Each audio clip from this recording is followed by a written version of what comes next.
The 1970s was an absolute meat grinder for the British car industry.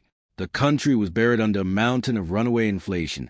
Fuel prices were skyrocketing, and the average family was pinching every single penny just to keep the lights on. Yet, inside the design studios and boardrooms of Britain's top automakers, a bizarre delusion took hold. Executives convinced themselves that if they just built cars that were luxurious enough, high-tech enough, or exclusive enough, buyers would happily take out a second mortgage to buy them. Today, we are counting down 10 jaw-dropping British cars from the 1970s that were so profoundly, unapologetically expensive that they broke their own manufacturers. Number 10. Leyland P76. Let's kick off with an absolute titan of corporate mismanagement that technically took place on the other side of the planet. In the early 1970s, British Leyland wanted to colonize the Australian market. Their weapon was a Leyland P76, a massive, clean-line family sedan meant to break the iron grip of local giants like Ford and Holden. On paper, this car was an absolute powerhouse. It featured a lightweight 4.4-liter aluminum V8 spun-off from Rover's iconic design, front disc brakes, and a trunk so staggeringly massive that automotive journalists famously proved you could fit a full-size oil drum inside it. It even took home the prestigious 1973 Wheels Car of the Year award. But British Leyland's timing was utterly tragic. The car hit showrooms right as a 1973 oil crisis brought the global economy to its knees. Overnight, nobody wanted a massive V8 sedan. Worse still, relentless factory strikes back home caused severe component shortages, meaning the cars couldn't even be built properly. Millions of pounds evaporated into thin air, and the P76 was quietly taken out back and shot after a tiny production run. Number 9. AC3000ME. If you want to understand how development hell can completely destroy a sports car's financial viability, look at the AC3000ME. AC, the legendary outfit behind the brutal Cobra, showed off a brilliant mid-engine prototype in the early 1970s. It should have been a license to print money. Instead, it took a painful, agonizing 6 years to actually reach production. By the time the car finally went on sale in 1979, the automotive landscape had completely shifted. It was a beautiful machine to look at, featuring a lightweight fiberglass wedge body wrap around a mid-mounted 3.0-liter Ford Essex V6. It handled with immense balance and gave drivers that classic, low-slung Italian supercar stance.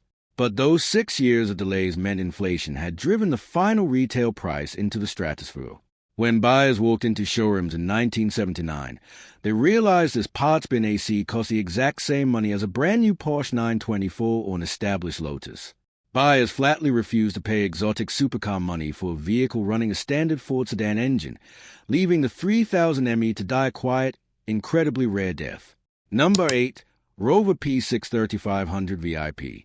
The standard Rover P6 was already widely celebrated as a definitive, sophisticated British executive car. But in 1974, Rover's marketing department got incredibly greedy. They wanted to see if they could extract pure luxury money out of their existing customer base, so they rolled out a special edition called the VIP.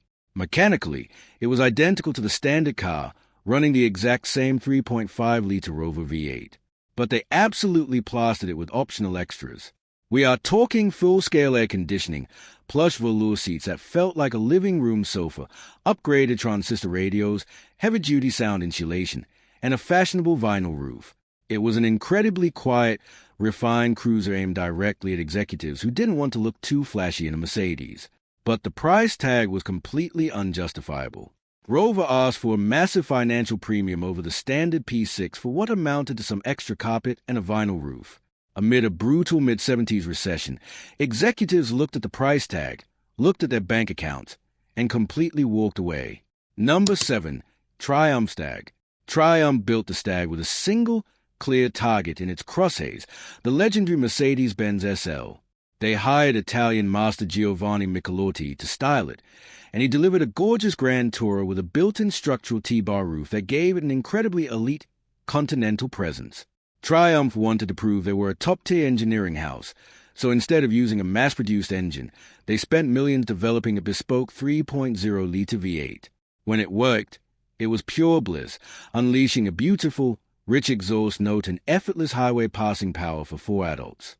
But if you are going to charge premium Mercedes money, you have to deliver premium reliability.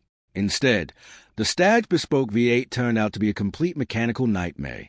It suffered from chronic overheating, warped cylinder heads, and snapped timing chains that would completely destroy the engine. The astronomical repair costs completely terrified the wealthy buyer's Triumph needed, turning this gorgeous Grand Tourer into an absolute symbol of financial ruin. Number 6. Bristol 412. Bristol Cars has never operated like a normal automotive company. They don't have traditional dealerships, they don't advertise, and they build their cars almost entirely by hand for an ultra-exclusive circle of wealthy eccentrics. In 1975, they rolled out the Bristol 412. The styling was handled by Zagato in Italy, resulting in a massive, angular targa roof design that you either loved or absolutely hated. To give this heavy, handcrafted metal behemoth some proper muscle, Bristol imported massive, high-displacement Chrysler V8 engines from America. The interior was a masterclass in traditional British craftsmanship, drowning passengers in fine leather hides and thick slabs of polished wood. But this fanatical attention to detail meant the 412 cost roughly the same as a massive, multi-story luxury home. It was priced directly against the absolute pinnacle of Rolls-Royce's lineup. Because Bristol refused to optimize their manufacturing, the build costs were too high to ever allow the car to scale. It remained an elite, ultra-expensive toy that only a tiny handful of millionaires ever purchased. Number 5. Jaguar XJS. Replacing the E-Type is widely considered one of the most stressful jobs in automotive history. When Jaguar finally revealed the XJS in 1975, the public was completely stunned. This wasn't a spiritual successor to a lightweight sports car. It was a massive, heavy, ultra-luxurious Grand Tourer designed for high-speed cruising. Under that endlessly long hood sat Jaguar's crown jewel, a magnificent, whisper-quiet 5.3-liter V12 engine. The cabin was a luxurious sanctuary designed to make long highway journeys feel completely effortless. It handled with incredible poise, but it came with a staggering financial catch. The XJS was vastly more expensive than the E-Type it replaced, and it landed in showrooms at the absolute worst moment in economic history. The oil crisis was raging, and here was Jaguar selling a massive V12 that drank fuel like a cargo ship. Between the terrible gas mileage and the sky-high dealership maintenance costs, the XJS became a massive financial liability for buyers, severely stunting its sales for years. Number 4. Jensen FF. Long before Audi revolutionized the automotive world with the Quattro, a small company in West Bromwich had already perfected four-wheel drive performance. That car was a Jensen FF. Though it technically debuted in the late 60s, it fought for survival in the early 1970s. Powered by a massive 6.3-liter Chrysler V8, the FF was a technological marvel, pairing permanent four-wheel drive with a Dunlop mechanical anti-lock braking system. In terrible weather or heavy rain, the stability was completely unmatched. It felt like it was driving decades ahead of its time. But all that bleeding-edge technology created a complete manufacturing nightmare. The FF was roughly 30% more expensive than the already incredibly pricey Jensen Interceptor. Worse still, the complex mechanical layout made it physically impossible to build in left-hand drive, completely locking the car out of the highly lucrative American market. It was a brilliant piece of engineering that simply priced itself out of existence. Number 3. Panther DeVille. If you were a wealthy celebrity in 1974 and wanted to ensure every single camera flash was pointed directly at you, you didn't buy a Rolls-Royce. You bought a Panther DeVille. Built by Panther Westwinds, this car was an unhinged piece of neoclassical art. It was styled to look like a modern interpretation of the legendary 1930s Bugatti Royal, featuring towering chrome headlights, massive sweeping fenders, and a hood that stretched into the next zip code. Beneath that pre-war body lay reliable Jaguar straight-six and V12 engines. The interior was completely custom-built to order, allowing rock stars like Elton John to request whatever wild leather or carpeting combination their hearts desired. But building a massive, bespoke car entirely by hand means the math catches up with you quickly. The DeVille was priced significantly higher than a standard Rolls-Royce Silver Shadow. It was so stratospherically expensive that its customer base was limited to ultra-rich eccentrics, ensuring production figures stayed in the double digits. Number 2. Aston Martin Lagonda. When Aston Martin pulled the silk sheet off the brand-new Lagonda sedan in 1976, the entire global press corps lost their minds. It looked less like a luxury car and more like a low-slung, razor-sharp spaceship from a science fiction movie.